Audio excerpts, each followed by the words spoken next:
Hello and welcome back to my mapping series. So we will begin with some more texture work. Um, there are these erosion areas and also in the forest where there is lots of grass sticking through the snow, and I downloaded two new textures from textures.com, obviously.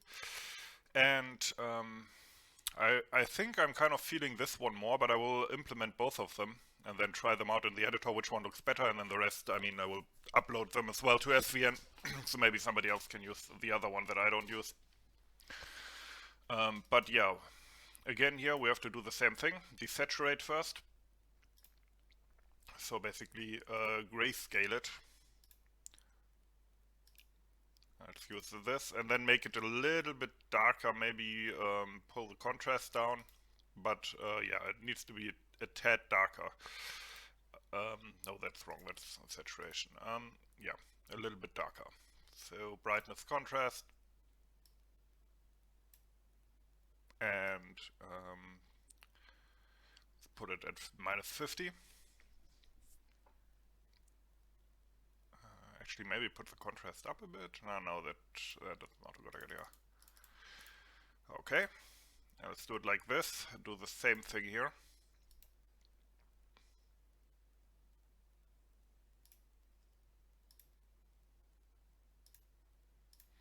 This one,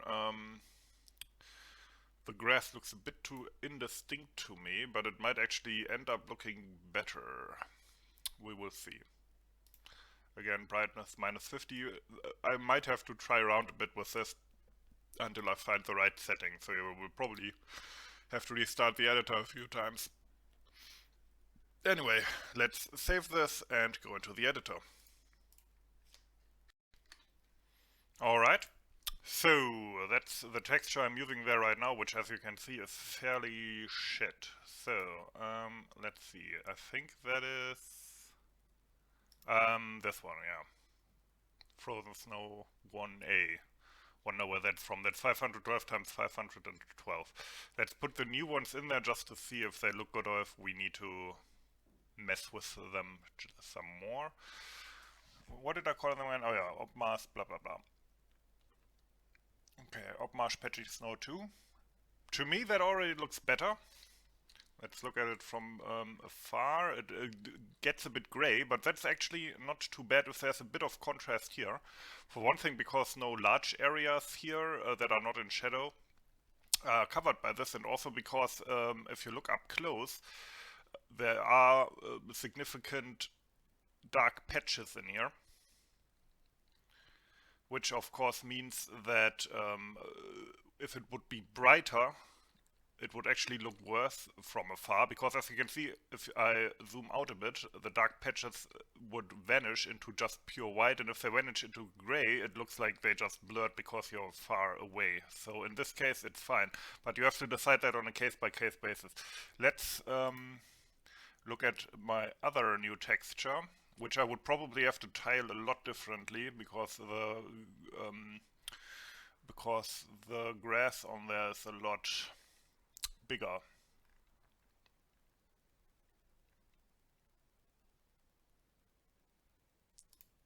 Yeah, I think I like this more, but it needs to be tiled differently. Yeah, certainly. 64 is usually for 1024 times 1024. 64 is usually great. Yeah, I can see this working. I think this looks good. If I zoom out, does it look too weird with the gray? No. Okay. That's one of the first times I put the texture in and it looked kind of good in the first try. Yeah.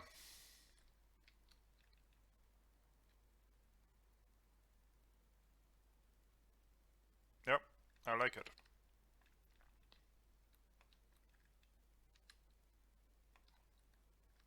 Let's look at it maybe in the forest if that looks weird, but I don't see why it would. There we go.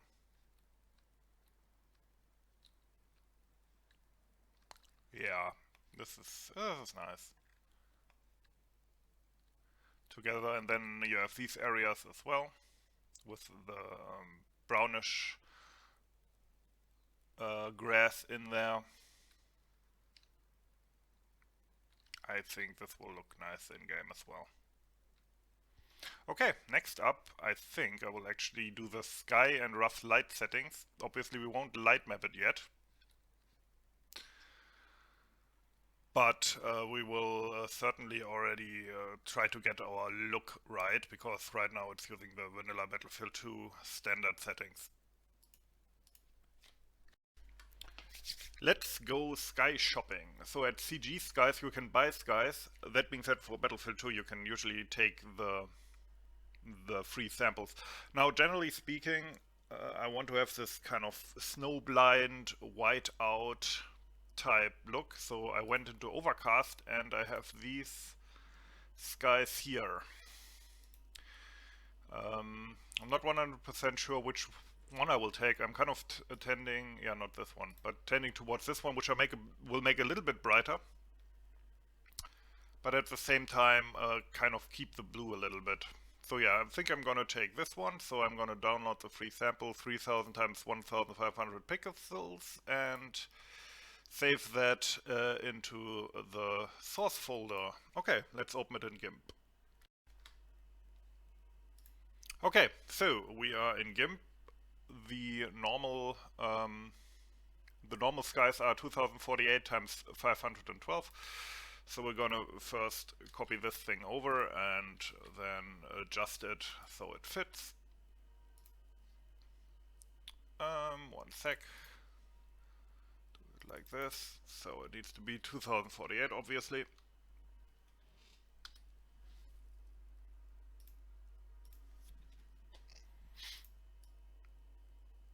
And then it should fit quite nicely into there. So what we need to do next is make it a bit brighter for that cold, wintry feeling that we want. Although I did already take a fairly bright one. Okay, yeah. What we will do first is... okay, cut it. Okay. So, and you know what, collapse it down. We have our base sky. Now let's make it a bit brighter.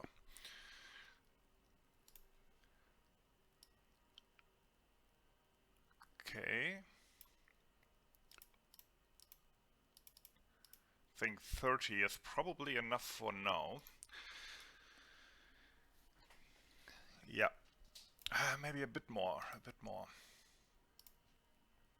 Let's put more, like 10 more on there before it looks too washed out. And I think that should be fine, yeah.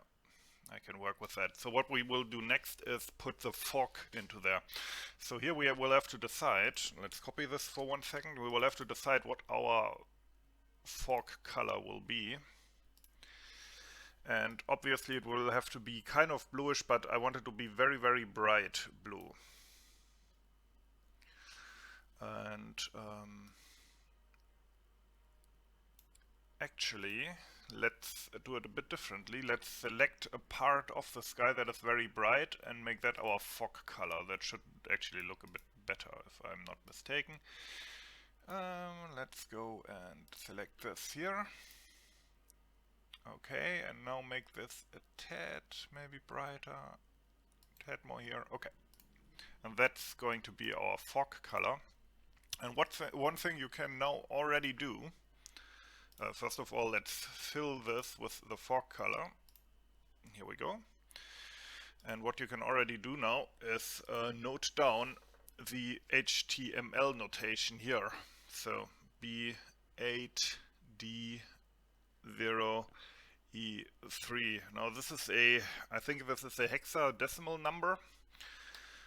These first two numbers are the red value. Oh yeah, it actually says here, yeah, hexadecimal number. These first two are the, or I mean that's one number. Hexadecimal numbers work like that.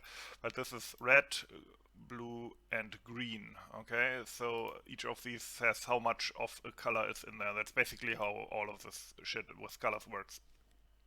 Okay, so what we do now is put in a mask here with black, so it's full transparency, and then into that mask we will just put a real quick, with white of course, a real quick color gradient of white to black. So let's put black into the second one here, and I didn't want to do that, to be honest. Oh yeah, that's how that works. So foreground color to background color, and then basically what you can do, and you can already see the effect here, is put this gradient in. And if you put it that way around, obviously that would be a horrible idea. Generally speaking, and what you actually want is you want it to start a bit higher up, so that a part of it is completely in the fog color. Okay, and then of course, one second. What was the hotkey again? So it's only straight up. Ah, CTRL apparently. Okay, so you press CTRL while doing that and it goes straight up. And I think like this it will look fine. Yep. Press enter, boom. And you're basically done with the sky.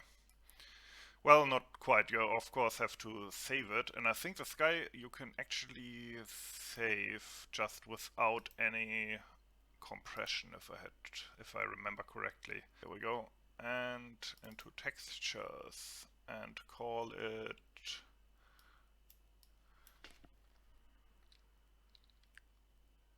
sky op Mars .dds. It's always DDS,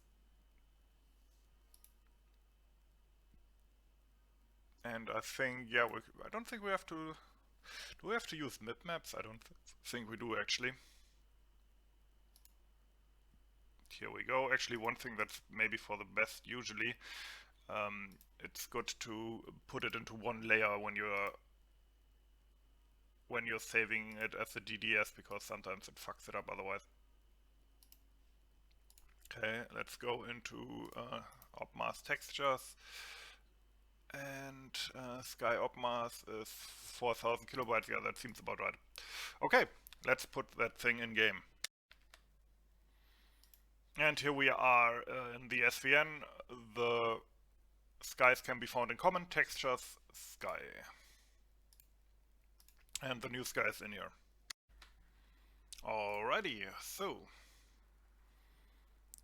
first of all, let's get rid of the lagging and ugly looking gameplay stuff.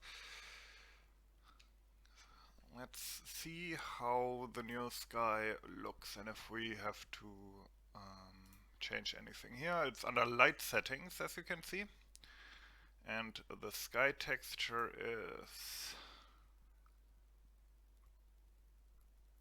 let's load that shit. I think I had it called Sky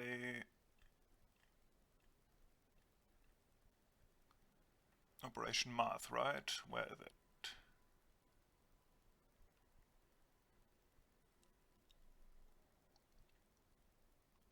Ah, Sky of Mars. Okay, so it's actually a bit less bright than I had hoped.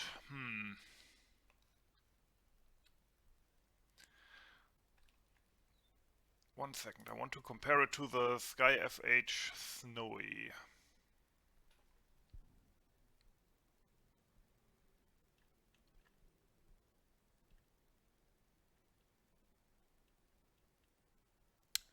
There was one like that, right? Yeah, see, this one is way brighter. Okay, in that case, back to the, well, not to the drawing board, but I will brighten up that sky significantly. So, see you soon. And here we are, and I'm kind of happy with that. I think it fits well with how the snow already looks.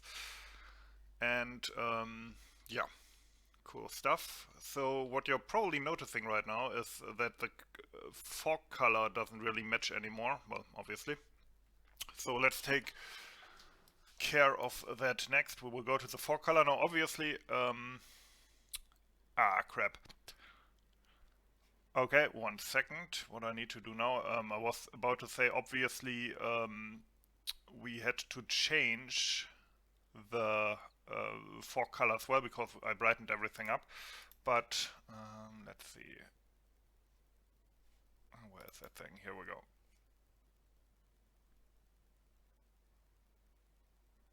Let's load it up.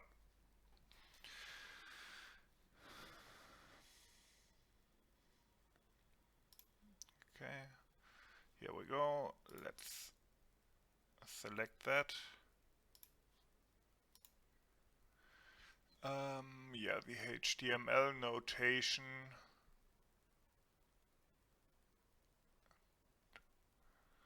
How do I get it in normal RGB? I know I did that before. Oh, it's up there already. Okay, 1 second. So RGB, 76 for R, 84 for B. I'm gonna write this down. I hope that works then. Okay, I'm using these here. Let's try it out if that works. So 76, 84, and 90. That's wrong. Okay, so I guess we will have to do it maybe... how did I used to do this? Or some kind of trick to this. Okay, that's it. You have to set the RGB values from 0 to 255 because that's the format that's used by the editor. Alright, so it would in that case be 195.215.231. Okay, yep, sorry for that. As I said, I'm not doing this part that often. So 195.215 and 231. Just writing that down real quick so I don't have to switch over all the time. And here we go. 195.215.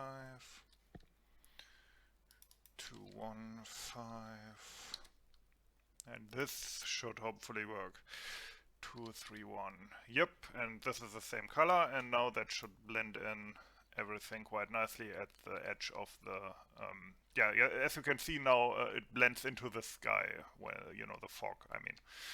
So the objects perfectly blend into there.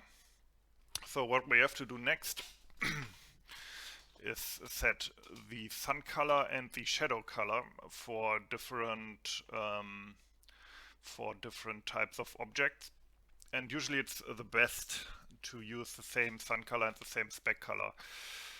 Now for the speck color, or the shadow color rather, which is also called the sky color, I think I'm going to just use the fog color instead, because that will give us a light blue kind of, but this is a lot of trying around, to be honest, but this will hopefully give us that kind of light blue bright shadow that you often see in snow. And 231.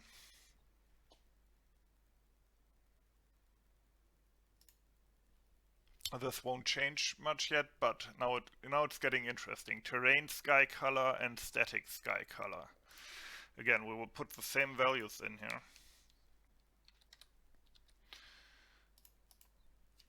And this is also why it's kind of good to roughly generate some of the light maps, at least for the terrain.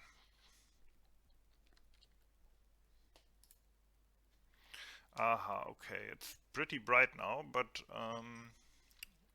we will see. We might have to make this a bit darker, but let's implement the same for the statics here.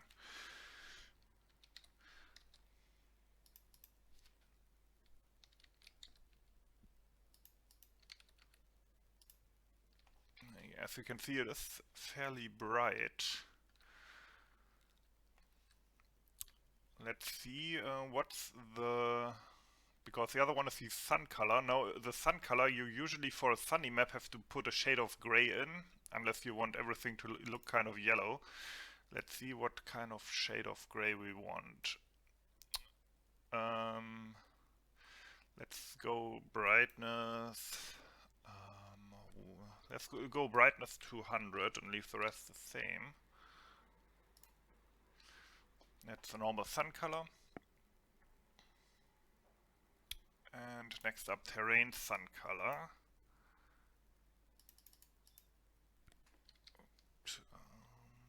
Oh no, that was wrong. 1 second. Brightness needs to be at 200. It actually made it a bit brighter as well. Maybe we have to do it.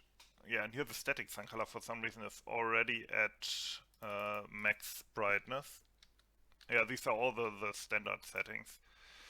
So it's a bit too bright, obviously. I want that kind of snow blind feeling, but this is a bit too snow blind, if you catch my drift. What we will try first is make the sun color a bit less bright. Put it at 180. That doesn't seem to make a lot of difference. So the problem is maybe the shadow color actually.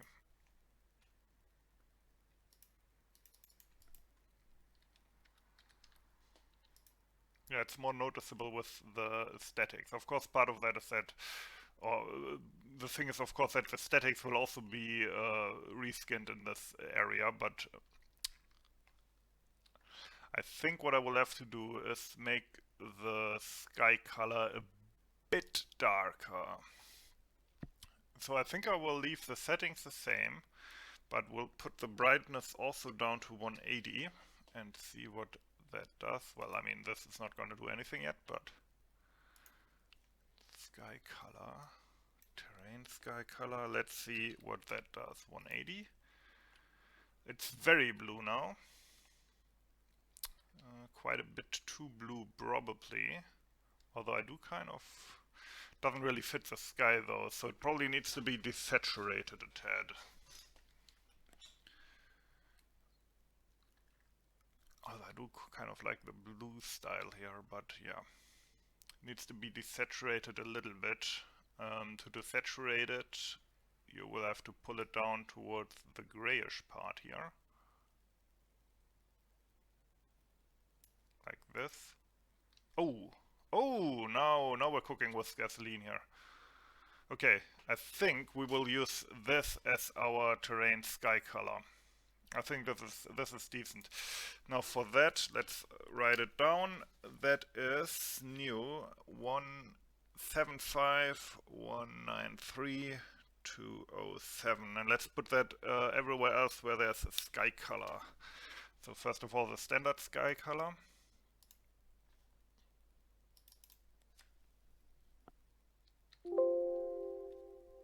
What? Okay. 193 and 207. Like this, and then the same also for the static sky color, because these have to match up if we're going to blend in the trench skirts later. I mean, you can blend in the trench skirts without it matching up as well, but I would advise against it. And I think, yeah, it's a bit, as you can see, it just got a little bit darker. I think this looks fairly cool, I would say. Now, the question is, we also need to set a sun direction. I don't even know if I want to have a sun flare here, to be honest. Now this is north. Roughly, I think. 1 second. So this is north, and it's relatively early in the morning. So sun rises obviously in the east. So we would set the sun direction. I usually do it from the camera. Let's put the sun up here somewhere. I don't sweat this stuff too much. Set sun flare direction, set sun direction to camera, and then, but without moving obviously, set sun flare direction to camera. And here we go. I'm also noticing I already have a cloud layer, which is weird, but we're not actually finished with the light settings anyway. And obviously the real meat and potatoes of those sun settings comes in later when we're actually like light mapping. Okay, next try or next thing that we have to do. So static specular color, just a bright light, and sun spec color, these seem to be fine.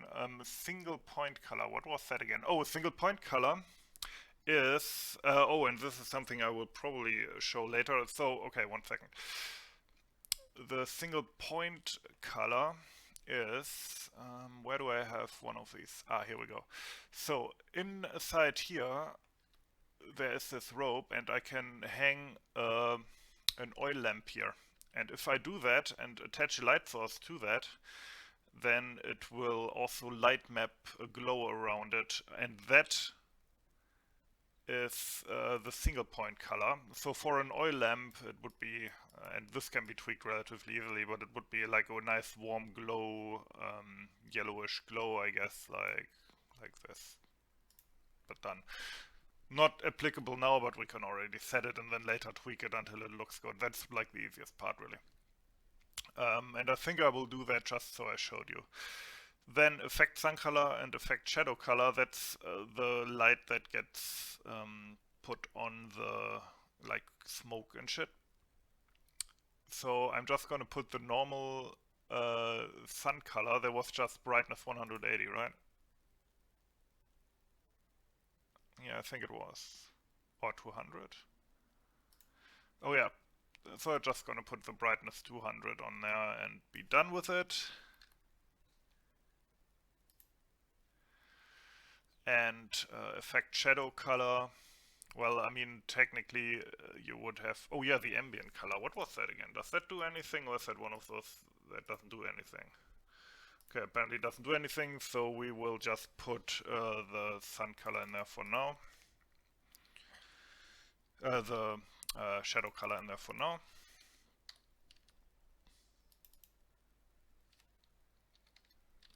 Seven. Okay. In case it does do anything, and we will put the same thing into the effect shadow color. That should blend everything in relatively fine. If it looks weird, the testers will hopefully tell me. We will today actually try out the map in a testing session and run around on it and shoot and stuff, and if anything looks off, then I will see it or somebody will. So then don't forget the vegetation. With the vegetation you sometimes have to be a bit weird, and this is actually where the ambient color makes a lot of sense. But okay, first the sun color for the trees. Let's try to put the standard sun color in there, see how it goes. 200, it will make them a bit darker I think, but not anything you can see. And then the sky color, let's put the normal one in as well. I know this is getting kind of boring, but this is kind of how it goes. 3 and the last one 207. Yeah, it doesn't really make a huge difference. Look at the trees here. Look fine. So tree ambient color, I think we will put this stuff in there as well. And then maybe make it a bit brighter or a bit darker, depending on how everything looks then. This tree stuff that affects all the overgrowth, not the undergrowth, obviously. Undergrowth is affected by the terrain. Okay, it doesn't really make a huge difference, but I think it looks cool like that. It has this nice blue, cold tinge to everything. Now, one thing, you can also set a sun flare. To be honest, in a map like this, I'm not 100% sure if I even should put a sun flare in. Considering how overcast it is, but let's say I want to. Sun flares can be found here. FH sun flare 2 would probably be the best here, something like that, so it still looks cold. One thing that you can do is actually use parts of the sun flare color as your sun color if you want to match that up, but I don't think it's necessarily, well, necessary. FH moon flare. Actually, I know that's for a moon, but this kind of fits, doesn't it? The sun is shining through the cold winter air. I like it. So yeah, let's see how this will look in game. I did kind of achieve this feeling of snow blindness, I think, and of it being really, really cold. There will also be, at the very end of the mapping tutorial, there will also be the color correction, which we can lay over this as well. But I think for now this is fine. Let's save everything and look at it in game.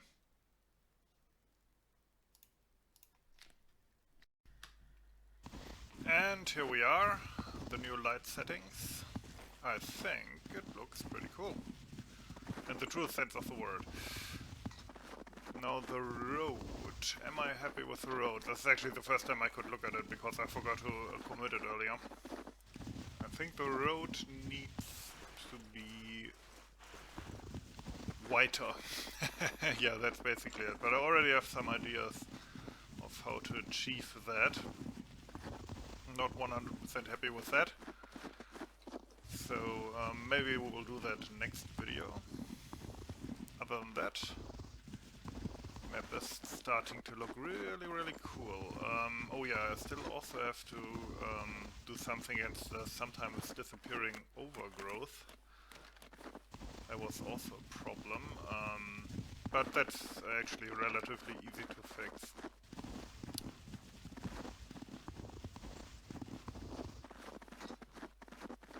But yeah, other than that, I think this will be the end of the video. Hope you enjoyed it. As always, thanks for watching and have a nice day.